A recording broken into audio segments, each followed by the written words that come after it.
오늘 우리는 에베소서 말씀을 계속적으로 네 번째 보고 있습니다. 이 에베소서의 말씀은 교회가 어떤 곳이며 또 교회 안에 머무는 우리 성도들이 어떤 삶을 살아가야 될까, 그 내용들이 기록되어 있습니다. 그래서 첫 번째 시간에 교회는 어떤 것이냐, 건물이 아니라 구원받은 모든 사람들이, 성도들, 정말 예수님의 머리 되어 모든 지체들이 한 몸을 이루는 공동체. 그래서 제목을 이렇게 붙였습니다. 교회는 그리스도 안에서 하나 된 공동체다 라는 말씀을 드렸고, 두 번째 시간은 이 한몸된 공동체가 예수 그리스도의 십자가를 통해서 모든 죄의 벽을 허물었기 때문에 우리도 예수님처럼 우리 안에 있는 벽, 담을 허물어야 된다 말씀을 드렸고요. 또 예수 그리스도 안에서 하나 된 공동체는 믿음 안에 세상이 흔들리고 또 세상이 급변하고 변하는 세상 가운데 믿음 안에서 흔들리지 않는 예수 그리스도의 진리의 말씀, 그 말씀을 사랑하며 견고히 믿음 가운데 서야 된다는 말씀을 드렸습니다. 오늘 네 번째 시간인데요, 교회는 오늘 본문에 보니까 32절, 이 25절부터 32절의 말씀을 하나로 압축하면 32절의 내용입니다. 32절 말씀을 보세요. 서로 친절하게 하며 불쌍히 여기며 서로 용서하기를 하나님의 그리스도 안에서 너희를 용서하심과 같이 하라 라는 말씀으로 압축될 수 있습니다. 여러분, 네 번째 시간입니다. 이 교회는 서로 용서하며 삶을 사는 것입니다. 그런데 여러분, 우리가 교회 다니고 몇 개월만 다녀도 우리가 서로 용서하는 삶을 살아야 되는 거 모든 사람들이 다 알고 있습니다. 누가 어떤 사람과 등을 지고 원수 맺기를 원하는 사람은 한 명도 없습니다. 처음부터 그런 마음을 갖고 있는 사람은 없어요. 그런데 우리 현실의 삶을 보면 다른 사람을 용서하는 게 쉽습니까? 어렵습니까? 참 어려워요. 참 어렵습니다. 무지 어렵습니다. 너무 어렵습니다. 정말 다른 사람을 용서하는 것이 불가능한 삶처럼 보일 때가 참 많습니다. 그럼에도 불구하고 오늘 사도 바울이 우리에게 이야기합니다. 너가 서로 용서하는 삶을 살지 않으면 마귀의 틈을 주고 또 성령을 금신시키는 일이고 여러 가지 비방과 악독과 수군수군됨과 그 일들을 통해서 수많은 불행들이 너에게 닥쳐올 것이기에 서로 용서하는 삶을 살라라고 말씀하고 있는 것입니다. 여러분, 하나님께서 우리 사도 바울을 통해서 에베소 교회 성도들에게, 지금 예수 그리스도를 믿는 동신교회 성도들에게 서로 용서하라는 말씀을 하실 때는 이 말씀이 너무 현실을 반영하지 못하고 현실의 삶을 하나님이 모르기 때문에 이상과 꿈처럼 저 높이 떠 있는 말씀으로 주신 것이 아니라는 것입니다. 하나님의 모든 말씀은 인간들이 지킬 수 있고 지켜야 되는 말씀이기 때문에 이 말씀을 허락해 주신 것입니다. 바라기는 우리 동신교회 모든 성도들이 이 하나님 말씀에 순종함으로 서로 용서하는 삶을 사는 저와 여러분 되시기를 주의 이름으로 축복합니다. 그렇다면 여러분, 불가능해 보이는, 그 다음에 정말 도무지 용서할 수 없는 일을 어떻게 용서할 수 있는가 하는 것입니다. 먼저는 우리가 용서를 받은 자라는 사실을 깨달아야 합니다. 뿐만 아니라 사랑받은 사람이 사랑할 수 있는 것처럼 용서받은 자가 용서를 여러분 할 줄 아는 자가 됩니다. 두 번째 우리가 살펴볼 것은 용서를 할 줄 아는 자가 되어야 된다. 마지막으로 용서를 통해 하나님의 큰 축복들을 경험하는 놀라운 축복이 우리 가운데 나타난다라는 겁니다. 그렇다면 오늘 이 본문의 말씀을 풀어가면서 첫째 우리가 생각할 것은 용서를 받은 자란 사실을 우리가 알아야 한다는 것입니다. 용서를 받은 자, 우리가 용서를 받은 자라는 것입니다. 한번 따라합시다. 우리는 용서를 받은 자입니다. 여러분, 우리는 용서를 받은 자예요. 영어 격언에 To err is human, to forgive is divine, 이런 격언이 있습니다. 이런 말은 정말 죄를 짓는 것은 인간의 몫이고 죄를 용서하는 것은 신에게 달려있다, 하나님께 달려있다는 겁니다. 우리는 늘 죄를 짓습니다. 죄 짓는데 전문가입니다. 그러나 하나님은 우리의 모든 죄를 용서하기 위해서 이 땅에 오신 분이 예수 그리스도입니다. 그러기에 기독교는 어떤 종교냐? 한마디로 용서의 종교요, 사랑의 종교입니다. 우리가 정말 그 큰 사랑을 받아서 정말 주 예수 그리스도를 통해서 용서함을 받고 그 다음에 죄의 용서함을 받은 그것 때문에 우리가 그리스도인으로 출발할 수 있고 신앙생활할 수 있는 근거가 부여된 것입니다. 그래서 이렇게 이전에 올라와 하나님을 예배할 수 있는 것은 우리가 죄를 용서함 받았기 때문에 하나님의 자녀가 되어 이전에 올라와 하나님을 예배하고 있는 것입니다. 예수님의 모든 사역은 처음부터 끝까지 정말 죄인을 용서하기 위하여 말씀을 전했고, 용서하기 위하여 병을 고쳤고, 마지막 십자가에 달리면서도 용서하는 삶을 베풀기 위하여 생명이 있는 그 순간, 호흡이 있는 그 순간까지 죄를 용서해 주기 위해서 그 모든 사역들을 집중해 가신 것을 봅니다. 누가복음 23장 34절에 이렇게 기록되어 있습니다. 이에 예수께서 이르시되 아버지 저들을 사하여 주옵소서, 저들이 하는 것을 알지 못함이니이다. 이렇게 고백합니다. 예수의 마지막 유언의 말씀이 자기를 십자가에 못 박고 로마 병사뿐만 아니라 모든 사람이 조롱하며 욕하는 모든 사람들 앞에서 저들의 죄를 사해달라고, 저들의 죄를 용서해달라고, 저들이 하는 이 죄악들을 지금 무엇을 하고 있는지 알지 못하기 때문에 저들의 죄를 용서해달라고 외치며 예수님이 운명하셨습니다. 그렇다면 여러분, 우리가 어떤 존재인가 하는 것입니다. 왜 다른 사람을 용서하지 못할까요? 왜 다른 사람이 용서를 받아들이지 못할까요? 내가 누구인지를 알지 못해서 그렇습니다. 나는 정말 불가능한 죄 가운데 놓여 있어서 전혀 용서받을 수 없는 사람이 예수 그리스도의 사랑, 예수 그리스도의 은혜 때문에 용서받은 죄인 되었다는 사실을 깊이 깨닫고 그것을 경험하고 알고 믿는 자들 안에 다른 사람을 용서할 수 있는 은혜가 우리 삶 가운데 폭포수처럼 흘러나오는 것입니다. 우리는요, 용서받은 죄인이에요. 용서받은 죄인이요. 그 용서받은 죄인이라는 사실을 깨닫고 그 경험한 자 안에 신앙생활이 달라집니다. 신앙생활의 밀도가 틀려요. 그 얼굴 표정이 달라집니다. 아, 내가 용서받은 죄인이기 때문에 내 삶은 아무것도 아니고, 내가 어떤 사람이 나를 아프게 했고, 어떤 사람이 나에게 상처를 주었고, 어떤 사람이 나를 아프게 했어도 그 사람을 용서해 주는 것, 그건 내 삶에 마땅한 삶이야, 이렇게 생각할 수 있다는 겁니다. 여러분, 우편 강도가 정말 이 삶 가운데 이렇게 얘기합니다. 예수님께서 너와 내가 오늘 낙원에 있으리라 이렇게 말합니다. 그 우편 강도가 마지막 예수님의 죄의 용서를 입어 여러분 천국에 가는 그 기쁨을 누리게 됐다면 얼마나 마음에 기쁨과 감격이 넘치겠습니까? 어차피 십자가상에서 죽을 몸입니다. 그럼에도 불구하고 영혼의 구원함을 얻었다는 것, 주님으로 말미암아 죄의 용서를 이 마지막 순간에 받을 수 있었다는 것, 얼마나 감격이고 기쁨이겠습니까? 뿐만 아니라 여러분, 다윗이라는 사람을 알잖아요. 정말 하나님 앞에 죄를 용서받은 그 기쁨, 감격으로 다시금 주님의 은혜, 주님의 마음에 합한 자의 삶을 살아가기에 몸부림치는 삶이요. 밧세바를 범하고 우리아를 죽인 사건 때문에 정말 모든 그 사건에 이제 미제로 등재되고 모든 완벽하게 모든 죄가 덮어지고 누구 하나 들킬 수 없었는데, 그 땅에 가장 권력이 1위는 왕 아닙니까? 절대 권력을 갖고 있는 다윗 왕입니다. 다윗 왕을 정죄할 수 있는 사람은 아무도 없습니다.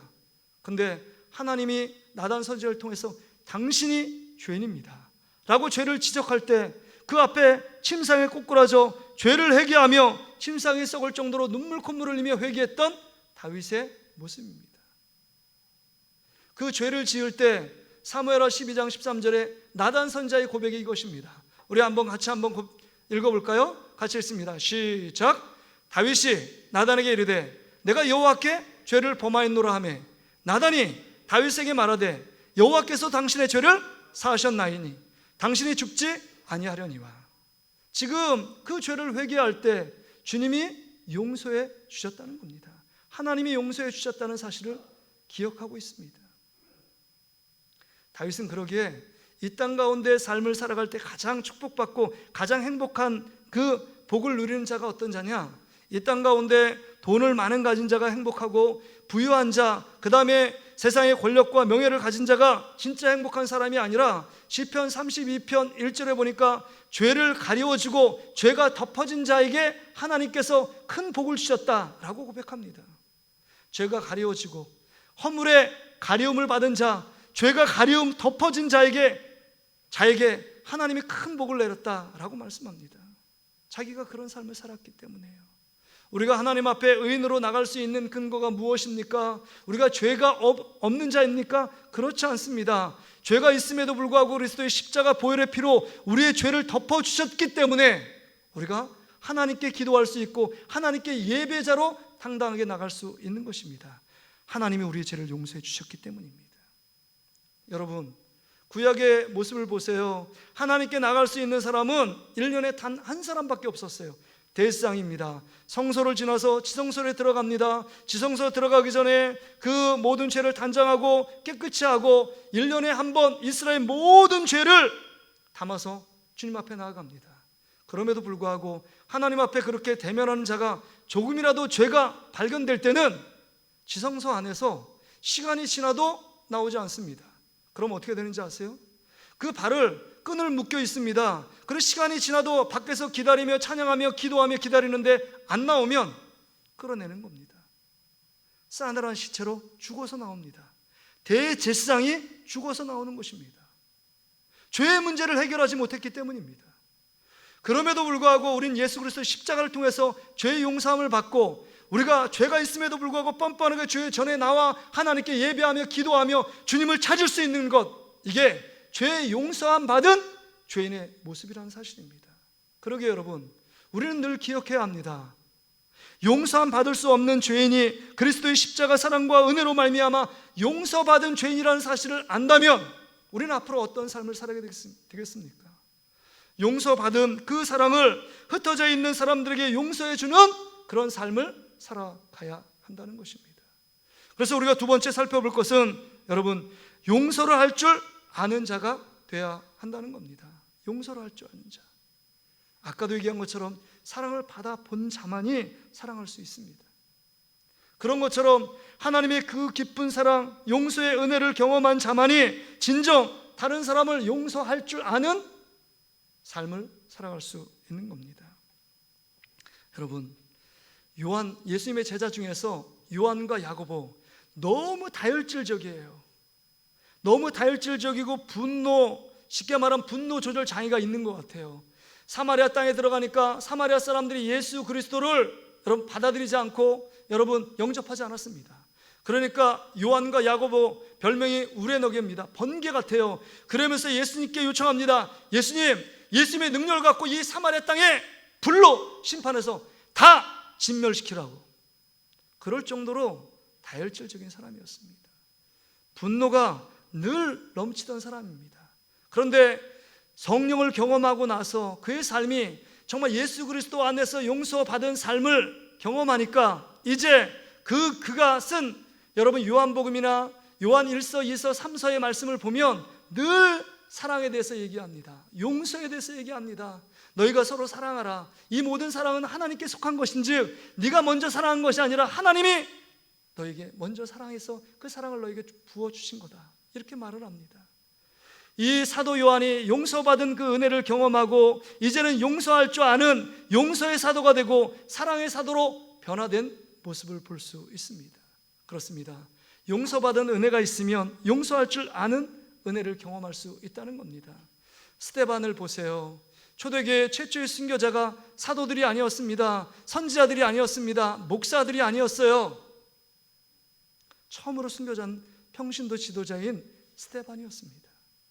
스데반이요, 마지막 그가 예수 그리스도를 통해서 용서함 받고 믿음을 얻고 구원을 받은 그 감격 때문에 복음을 전하다가 모든 사람에게 돌팔매질을 당하며 순교의 제물이 되지만 그 순간, 호흡 있는 그 순간에 예수님처럼 죄를 용서해달라고 고백하고 있습니다.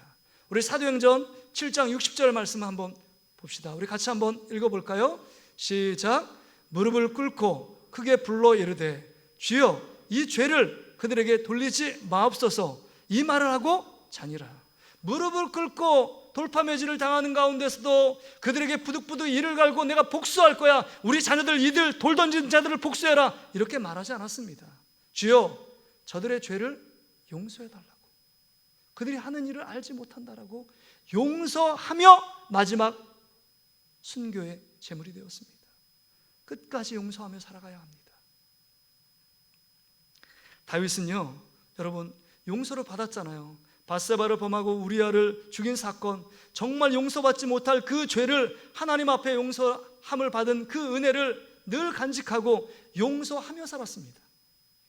그래서 여러분, 그 아들, 눈에 넣어도 아프지 않은 그 아들 압살롬의 반역이 있었습니다. 어떻게 아들이 그 짓을 해야 됩니까? 아버지를 죽이기 위해서 달려옵니다. 너무 황급한 나머지 신발 하나 신지 못하고 다윗이 왕궁을 빠져나갑니다. 죽이려고 한 척한 게 아니에요. 진짜 죽이려고 오고 있습니다. 다윗의 첩들을 백주 대낮에 강간을 합니다. 이게 있을 법한 일입니까? 아무리 사랑하는 아들이라도 그 아들을 용서할 수 있겠습니까, 여러분? 그런데 이 장군들을 불러놓고 이게 어리니까 이들이 다윗이 이 장수를 불러놓고 이렇게 얘기합니다. 어리고 경험이 미숙해서 그러니 용서하고 그 생명을 반드시 살려달라고 간곡하게 부탁합니다. 그런데요, 요압 장군이 그것을 어기고 죽입니다. 압살롬을 죽이잖아요. 그 소식을 듣고 대성통곡하는 아버지의 마음을 봅니다. 정말 내 아들 압살롬아, 압살롬아, 너를 대신하여 내가 죽어야 되는데 네가 죽었구나. 얼마나 슬퍼하는지 오열하며 눈물을 흘립니다. 그 마음은요, 자신을 반역하고 죽이려고 했던 그 마음은 온데간데 없고 벌써 압살롬 아들을 용서하는 마음으로 가득 차 있었어요. 우리의 마음은 어떤가 하는 것입니다. 여러분, 그뿐만 아니에요. 압살롬 반역할 때 그 마음이 정말 괴로워서 도망자의 신분, 그 다음 모든 것들을 잃어버리고 지금 정처 없이 가고 있는데 그 옆에서 시므이가 돌을 던지며 막 저주합니다. 야, 네 사울 왕을 죽이고 폐위시키더니 네가 꼴 좋다. 내가 그럴 줄 알았어. 네게 주제에 무슨 왕궁에서 거해? 그러면서 막 저주를 퍼붓습니다. 그래서 옆에 있는 장수가 한 칼에 벨까요? 라고 얘기할 때 다윗이 하는 말이 있습니다. 내 아들조차 배신하고 나를 죽이려고 하는데 하나님이 시므온을 통해서 나에게 하시는 말씀이다. 그냥 내버려 두라고 말합니다. 시므이조차 나에게 욕하고 비방하고 정죄하고 비난하는 그 사람을 용서하고 살려줍니다. 계속적으로 자기를 죽였던 사울 왕이요, 정적입니다. 정말 전통적인 관례를 보면 자기가 왕으로 등극하면 앞에 있는 선왕의 모든 자녀들은 다 멸하는 것, 그게 여러분 관례입니다. 그럼에도 불구하고 요나단의 아들인 무비보셋을요, 그 장애를 갖고 있었지만 다윗의 자기 자녀들이 왕자들과 함께 그 왕 앞에서 먹을 수 있는 특권을 주고 정말 사울 왕이 가졌던 모든 재산을 고스란히 손자인 무비보셋에게 돌려줍니다. 용서의 마음이 흐르니까 그를 귀하게 대우합니다. 심지어는요, 자기가 하지 않은 죄까지 용서를 구합니다. 기브온 족속들을요, 사울 왕이 무참히 죽입니다. 그 사건 때문에 기브온 민족들이 들고 일어나잖아요. 그럴 때 사울 왕이 가서 선왕이 행한 그 일들을 용서를 구합니다. 내가 너희들에게 어떻게 해주기를 원하느냐고. 사울 왕을 용서해달라고 이렇게 얘기를 하는 거 아닙니까? 용서를 하나님께 받으니까 늘 용서의 삶이요, 자존심 다 내려놓고 용서를 구하며 용서할 줄 아는 삶을 살아가는 다윗의 모습, 우리의 삶이 어떤가 하는 것입니다. 저는 여러분, 성경 제일 앞부분에 나온 주기도문을 늘 읽으면서 떠나지 않는 질문이 있어요. 계속적으로 드는 질문. 이게 마태복음 6장 12절 말씀이에요. 한번 보세요. 여러분이 항상 한번 같이 한번 읽어볼까요? 시작. 우리가 우리에게 죄 지은 자를 사하여 준 것 같이 우리 죄를 사하여 주시옵고. 여기 보세요. 이게 뭔가 뒤집어진 것 같아요. 먼저 하나님께서 우리의 죄를 용서해 주시고 그 다음에 형제 자매를 용서하는 거, 그 사랑을 갖고 그 은혜를 갖고 용서하는 게 마땅하다. 그럼 이렇게 하는 게 좋을 것 같아요. 우리 죄를 사하여 주신처럼 우리도 우리에게 죄 지은 자를 사하여 주겠습니다. 이렇게 말하는 것이 맞는 것 같은데, 우리가 우리에게 죄 지은 자를 사하여 준다. 먼저 교회가 교회에게, 성도가 성도에게 그 죄를 용서해 주면 그 다음에 하나님 아버지께서도 하늘에서 여러분의 죄악, 우리의 죄악을 용서해 주겠다라고 말씀합니다. 여러분, 이게 가능한가요? 우리가 먼저 형제 자매에게 용서하는 삶을 살지 않으면 너의 죄를 용서하지 않겠다는 겁니다. 너무 심각한 말씀 아닙니까? 하나님께만 용서받으면 된다라고 생각했는데 형제 자매를 용서하지 않으면 하나님도 용서하지 않는다는 겁니다. 그래서 원어상으로 이게 뒤집어졌을까 말씀을 쭉 읽어보는데 이 말씀을 정확하게 예수님이 해석해 줍니다. 6장 14절부터 15절의 말씀 한번 읽어보겠습니다. 같이 읽습니다. 시작. 너희가 사람의 잘못을 용서하면 너희 하늘 아버지께서도 너희 잘못을 용서하시려니와. 또 15절 말씀 보세요. 15절 같이 읽습니다. 시작. 너희가 사람의 잘못을 용서하지 아니하면 너희 아버지께서도 너희 잘못을 용서하지 아니하리라. 이 정도로 형제 자매를 용서하지 않으면 너희 죄까지 용서하지 않는다는 극단적인 말씀을 하고 있습니다. 충격적인 말씀을 하고 있습니다. 형제 자매를 아프게 하고 상처를 주고 그 다음에 슬프게 만들고 고통의 구렁텅이에 빠뜨린 거, 뭐 나도 그럴 수 있지, 나도 이렇게 실수하고 저 사람도 실수하는 거지 라고 가볍게 생각하며 용서해주고 용서를 받지 않았는데 그런 삶을, 서로 용서하는 삶을 살지 않으면 너의 죄도 용서할 수 없다는 것입니다. 이게 예수님의 준엄한 명령입니다. 그렇다면 여러분, 우리는 어떻게 살아야 하느냐 하는 것입니다. 마태복음 18장에 보면 여러분, 용서받은 사람이 진짜 용서를 흘려보내야 된다. 그렇지 않으면 너에게 심판과 재앙이 있을 거다. 이 말씀을 비유로 하셨습니다. 어떤 임금에게 1만 달란트 빚진 자가 있어요. 근데 도저히 갚을 수 없는 것을 알기 때문에 다 탕감해 주었습니다. 1만 달란트를 지금 현재 시가로 계산하면 18조 원입니다. 18조. 여러분, 뭐 1억을 본 적 있으세요? 100억 본 적 있으세요?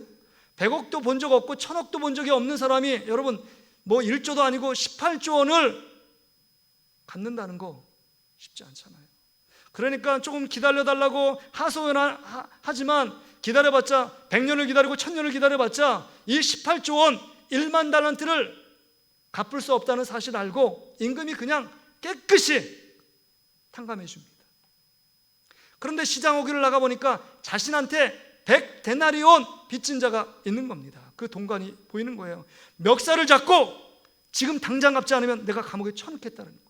그 다음에 그 100데나리온 꾼 사람이 얘기합니다. 정말 좀 말미를 달라고, 기간을 주면 내가 꼭 갚겠다고. 100데나리온은요 정말 성인 장령 한 사람의 임금이 한 데나리온이니까 한 10만 원 치면은 하루에 품값을 10만 원 치면 1000만 원이에요. 18조 원 탕감 받았는데 1000만 원 탕감에 주지 않은 사람의 목잡을 잡으면서 감옥에 쳐넣습니다. 이 이야기를 듣고 임금이 너무 열받아서 어떻게 18조 원을 탕감해 주고 그걸 다 빚 갚지 말라고 얘기했는데 1000만 원 빚 갚지 않은 사람을 옥에 가둬 너무 괘씸하고 열받아서 임금이 이 1만 달러 빚진 자를 감옥에 쳐넣었다는 겁니다. 용서를, 어마어마한 용서를 받았는데 용서를 흘려보내지 못한 삶의 비참한 결말을 보여주는 겁니다. 근데 왜 돈 얘기를 하느냐? 사람들이 돈을 너무 좋아하니까요. 그래서 18조 되는 1만 달란트 그리고 100데나리온, 비교되지 않은 100데나리온 얘기를 하고 있는 것입니다. 우리의 모습이 지금 그 모습이라면 우리는 어떻게 살아가야 될까요? 어마어마하게 예수 그리스도를 통해 그 예수 그리스도가 십자가의 죽으심을 통해서 우리가 용서함을 받은 우리가 100데나리온을 용서 못함으로 말미암아 하늘에서 용서함을 받지 못하고 하늘이 주시는 놀라운 은혜, 하나님과의 관계 회복, 그 하나님과의 관계가 막혀 있다면 얼마나 비참한 삶을 살아가고 있는 것입니까? 여러분, 어떤 책을 찾아보니까 용서의 오해가 있어요. 용서의 오해. 용서의 오해 첫 번째 보니까 용서는 화해라고 생각하는 사람이 많다는 거예요. 뭐냐면 화해는 서로 쌍대방 둘이 만나가지고 다시 만나서 너 이 잘못했고 나도 이 잘못했으니까 우리 손잡고 한번 하자. 세상 믿지 않는 사람에게 대포 한 잔하고 끝나는 거. 우리 화해됐어. 근데 여러분, 용서라는 것은 상대방이 있지 않아도 무조건적으로 하나님 앞에서 그 사람이 용서에 청하도 오라고 해도 오지 않고 그래도 일방적으로 용서해 주는 겁니다. 상대방이 없는데 목사님 어떻게 용서합니까? 그래도 용서하는 거예요. 하나님 앞에서 양심적으로 용서를 구하는 것, 이게 용서의 삶입니다. 화해하고 용서는 달라요. 뿐만 아니라 목사님, 용서는요, 보니까 내가 용서해주면 저 사람이 늘 하던 짓, 악한 짓 계속 할 거니까 악을 조장하고 악을 응징하는 면에서 용서하면 안 됩니다 라고 생각해요. 용서하면 자기가 잘난 줄 알고 계속 그 짓 하고 있을 겁니다 라고 생각을 해요. 근데 여러분, 그렇지 않습니다. 용서하면 우리의 죄악 문제, 그다음에 예수님께서 이 땅 가운데 오실 때 십자가의 죽음으로 말미암아 용서의 삶을 사시고 용서해 주시는 삶을 통해서 우리의 모든 죄악들이 끊어지고 그 다음에 우리 마음에 진정한 기쁨과 평안이 넘친 겁니다. 그 사람이 악을 행하든지 그 다음에 악을 조성해서 더 나쁜 짓을 하는 건 그 사람의 몫이고, 우리가 해야 될 일들은 용서해 주는 것입니다. 또 용서의 오해는 뭐냐면, 용서해 주는 사람은 손해본다고 생각합니다. 저 사람만 기쁘게 해주고 저 사람 마음만 편하게 해주고 내 마음은 전혀 그것 때문에 기쁘지 않을 수 있다. 이게 오해입니다. 여러분, 용서는요, 다른 사람을 기쁘게 하는 게 아닙니다. 용서해 줄 때 내가 행복해지는 것입니다. 내가 기쁜 거예요. 가장 억울한 게 뭔지 아세요? 내가 하지도 않았는데 다른 사람이 나를 오해했어요. 상처를 주었습니다. 근데 이 상처를 받은 것도 힘들고 어려운데 그것을 꽁꽁 싸매고 상처를 늘 기억하면서 상처 때문에 힘들어하고 아파하는 내 자신을 보는 것, 이게 가장 억울한 사람 아닙니까? 내가 하지도 않았는데 그 받은 상처를 꽁꽁 싸매고 늘 생각하면서 그 상처 안에 갇혀서 불행하게 살아가는 사람, 이게 가장 억울한 사람이에요. 그러게 여러분, 내가 용서할 때 다른 사람을 행복하게 하는 게 아니라 내가 자유함을 누리고 행복한 삶을 시작할 수 있다는 겁니다. 또 용서의 마지막 오해가 있어요. 용서는 믿음의 문제라고 생각합니다. 그래서 믿음이 좋은 사람, 내가 믿음이 지금 요것밖에 안 되기 때문에 목사님, 내가 믿음이 저 정도 되면 그때 가서 용서할지 안 할지 생각해 보겠습니다. 용서는 믿음의 문제도 아니고 감정의 문제도 아니라는 겁니다. 용서는 그럼 어떤 문제냐? 순종의 문제라는 거예요. 한번 따라합시다. 용서는 순종의 문제입니다. 그러니까 용서하라고 말씀하셨기 때문에 믿음이 낮든 믿음이 높든 가서 용서를 구하고 용서를 받으면 되는 거예요. 그런데 우리는 죄입니다. 하나님께 기도해보고 용서할지 안 할지를 결정하겠습니다. 기도에 응답하시는 분이 누굽니까? 하나님이에요. 그럼 기도할 필요가 없어요. 지금 서로 용서하라 라고 말씀하고 있기 때문에 그냥 기도하지 말고 그냥 용서하기 위해 발걸음을 내딛어야 합니다. 이게 주님의 말씀이에요. 우리가 마지막 생각할 것은 서로 용서하는 자에게 하나님 주시는 축복을 생각해 봐야 합니다. 여러분, 용서한다는 원어적인 의미는 풀어준다는 거예요. 용서할 때 나의 상처, 아픔이 풀어집니다. 뿐만 아니라 나의 과거의 삶에 얽매인 그 상처 때문에 과거의 삶에 얽매여서 지금 현재와 미래를 발을 내딛지 못하는 많은 사람들이 있습니다. 과거의 모든 얽매였던 것들을 풀어주게 만드는 것이 용서입니다. 뿐만 아니라 내가 다른 사람을 용서하면 하늘에서도 우리 가운데 용서를 하시고 막힌 영적인 관계가 회복되는 것입니다. 뿐만 아니라 용서할 때 이 땅 가운데 어마어마한 축복을 허락해 주시는 겁니다. 여러분, 성경의 인물 중에 예수님 다음으로 가장 억울한 삶을 산 사람이 있다면 단연 요셉을 들어야 합니다.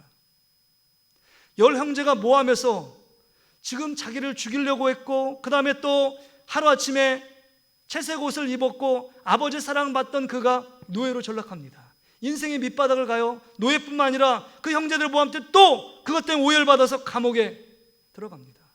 정말 첩첩산중이에요. 설상가상 더 큰 어려움들이 계속 인생의 밑바닥을 칩니다. 이게 끝이라고 생각했는데 더 밑바닥으로 내려가요. 이게 요셉의 상황 아닙니까? 그러면 아마 그 기간, 고통받는 기간 가운데 이를 박박 앓며 10 형제에 대해서 내가 기회만 되면 반드시 복수하겠다. 내가 내 안에서 복수 못하면 내 자녀들에게도 복수를 시키겠다. 이게 막 TV 프로에서 나오는 드라마나 영화에 보면 그런 내용들 아닙니까? 근데 요셉은요, 하나님 안에서 하나님의 계획을 깨닫고 하나님에서 안에서 용서를 받고 치유를 받고 그가 고백하는 게 있어요. 형제들 앞에서 형제들을 사랑하고 형제들의 자녀까지, 그렇게 모함했던 형제들 자녀까지 내가 다 기르고 책임지겠다라고 말합니다. 그래서 여러분, 이 요셉의 첫 번째 아들 낳는데 그 이름이 뭐냐면 므낫세예요. 므낫세라는 뜻은 뭔지 아세요? 기억하지 않겠다라는 뜻이에요. 형제들이 나를 미워하고 나에게 고통을 주고 정말 죽음 가운데 정말 살게 했고 노예로 팔리게 한 그 모든 그 아픔, 상처들을 내가 기억하지 않겠다, 깡그리 잊겠다, 이런 거예요. 두 번째 아들을 낳았는데 두 번째 아들이 뭐냐면 에브라임입니다. 하나님께서 풍성케 하셨다라는 뜻이에요. 풍성케 하셨다. 정말 형제들을 용서하고 사랑으로 품으니까 그 다음에 하나님이 넘치는 요셉에게 넘치는 축복을 주셨습니다.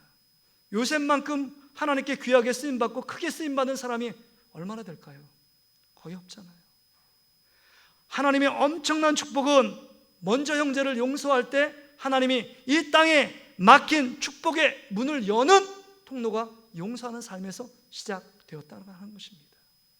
그렇습니다. 용서는 모든 관계를 회복하고 하나님과 관계뿐만 아니라 형제의 관계 가운데 정말 모든 관계를 회복하고 모든 성도 가운데 그 성도를 더 행복하게 만들고 나도 행복하게 만들고 교회를 건강하게 만들고 더 하나님의 풍성한 사랑으로 만드는 것이 용서하고 용서를 받는 삶에서 나타나는 것입니다.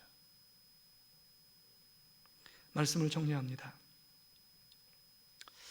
지난 한 주간은 천장에서 비가 새가지고 참 물난리가 났었는데 이번 한 주간은 화요일부터 물 푸는데 저하고 제 아들하고 저 부목사님 지난주 부임해서 물 푼 것밖에 기억이 안 날 거예요. 주일날 지났습니다. 화요일 됐는데 지하 1층에 물이 흥분히 고여 있어요. 신발을 신고 가지 못할 정도로 막 물이 고인 겁니다. 그래서 고모대와 그 다음에 쇠대로 해가지고 계속 푸고 그 다음에 배수구 쪽으로 계속 물을 버렸습니다. 근데 어디서 나는지 잘 모르는 거예요. 수요일 날도 물이 혹시 넘쳐서 지하의 방으로 들어가지 않을까. 그 방이 지금 여러분 그 바닥을 전기 판넬로 깔아놨기 때문에 물 들어가면 안 되거든요. 그래서 또 펐습니다. 수요일 날. 근데 목요일 날 또 생긴 거예요. 언제까지 펐냐? 어제 토요일까지 우리 교육자도 같이 펐습니다. 그러니까 엉덩이하고 막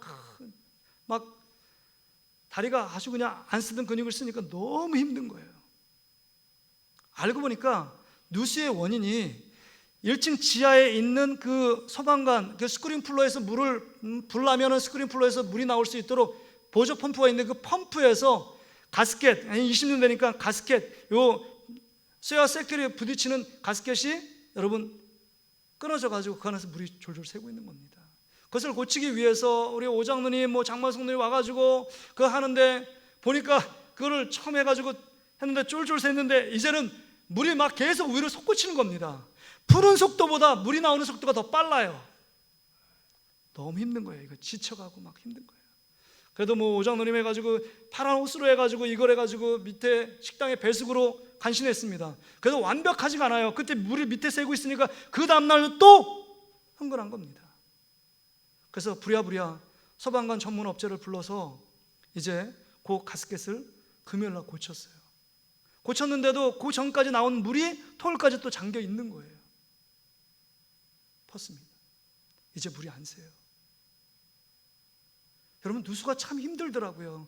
지금 삼성산주공 아파트 보니까 지금 지하 5층에 누수가 새는데 올해도 새고 제가 알기로는 작년에도 샜고 그 전에도 샜어요. 계속 새가지고 거기에 날씨가 추우면 완전히 얼어붙습니다. 지하 그 통로에 들어갈 때 보면 누수를 잡는 게 힘들어요. 돈이 없어서가 아니에요. 아마 장기 충당금도 있고 기술자가 왔을 거예요. 힘듭니다. 우리 교회도 보면 지하 주차장 그 가운데 쪽에 계속 누수가 한 방울씩 한 방울씩 돼서 그 위에 보면 곰팡이 썩어 있어요. 누수가 잡기 힘들어요. 그 누수하는 부분을 그 원인을 제거하고 그것을 고치지 않으면 계속 거기서 물이 샙니다. 혹시 우리에게도 축복의 그 물꼬를 헹궈서 하나님 주신 축복을 받아야 되는데 그 누수가 계속돼서 하나님 받은 축복을 계속 흘려보내고 그 축복을 간직하지 못하는 우리 삶이 아닌가 돌아봐야 합니다. 여러분의 영적인 삶에 누수가 일어나고 있지 않은가를 생각해 봐야 돼요. 오늘 본문에 보면 다른 거 다 말씀에 순종하고 다 신앙생활 열심히 하는데 왜 내가 계속적으로 여러 가지 아픔과 고통, 괴로움의 문제가 끊임없이 일어날까? 오늘 본문의 말씀, 서로 용서하라는 이 말씀 지키고 있지 않기 때문에 내 안에 누수가 벌어지고 있지 않은가? 우리 자신을 점검하고 돌아봐야 합니다.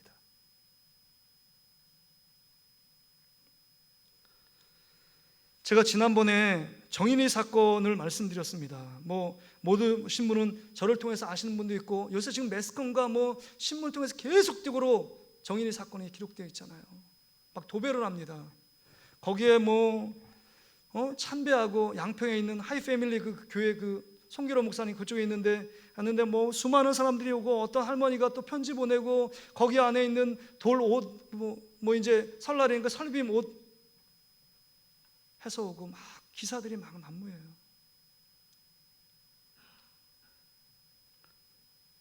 근데 한동대 교수가 이런 글을 썼어요. 제목이 뭐냐면 내가 정인이를 죽였습니다. 이거예요. 기독교인의 겉과 속의 다른 모습,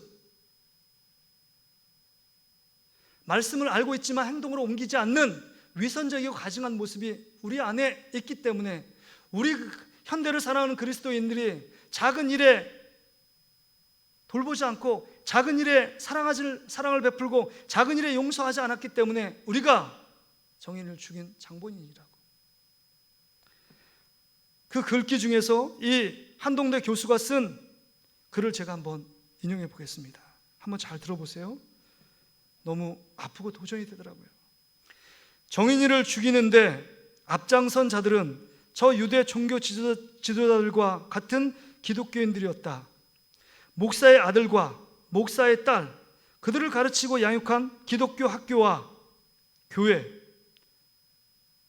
회칠한 무덤과 같이 겉으로는 경건하지만 속으로는 탐욕과 이기적인 욕망으로 썩은 내가 진동하는 오늘의 종교인들, 정직을 가르치나 스스로는 정직하지 않고 사랑을 가르치나 자신들의 혐오와 독을 내뿜는 위선과 독선에 우리 기독교인들이 정인이를 죽였다.